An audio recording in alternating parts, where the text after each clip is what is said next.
الحمدللہ وحدہ لا شریک لہ والصلاۃ والسلام علی من لا نبی بعد۔ قربانی جو کی ہے، جانور ذبح کیا ہے، جانور کا گوشت ہے، مناسب اور افضل یہ ہے کہ اس کے 3 حصے کر لیں۔ ایک حصہ خود استعمال کریں، اپنے بچوں کو کھلائیں، اپنے گھر والوں کو کھلائیں، اور ایک حصہ اپنے رشتہ دار اور دوست احباب کو دیں، اور ایک حصہ فقراء اور مساکین کو دیں۔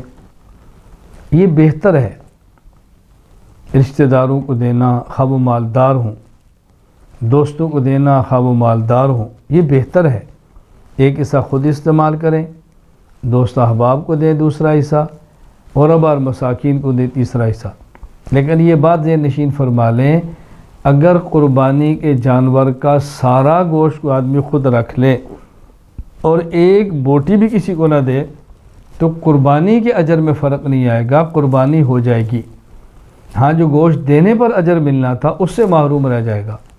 مروت کے بھی خلاف ہے کہ آدمی سارا خود کھائے، غرباء کو نہ دے، دوست احباب کو نہ دے، مروت کے بھی خلاف ہے۔ تو بہتر ہے 3 حصے کر لیے جائے۔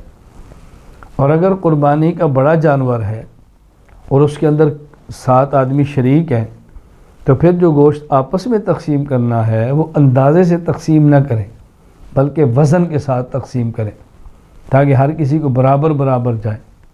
پائے ہیں تو برابر رکھیں، کلیجی سب کے اندر رکھیں، اس طرح کر کے تقسیم کریں، کسی کو شکایت نہ موقع نہ ملے۔ اور یہ بات اچھی طرح سمجھ لیں، اگر کسی شخص سے جانور ذبح کرا کے گوشت کراتے ہیں جسے ہم قصائی کہتے ہیں، اس قصائی کو اجرت دیں۔ اس اجرت میں نہ تو گوشت دے سکتے ہیں، نہ ہی اجرت میں کھال دے سکتے ہیں۔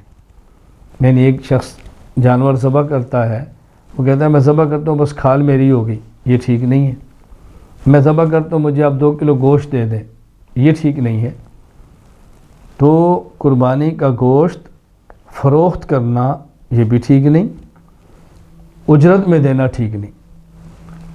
تو قربانی کا گوشت اجرت میں دینا بھی ٹھیک نہیں، اور اسی طرح قربانی کے گوشت کو فروخت کرنا بھی ٹھیک نہیں ہے۔ یہ اللہ کی طرف سے تحفہ ہے، ہدیہ ہے، اس کو استعمال فرمائیں۔ اللہ تعالیٰ ہمیں اللہ تعالیٰ کے ہدیے کی قدر کی توفیق عطا فرمائے۔ وآخر دعوانا ان الحمد للہ رب العالمین۔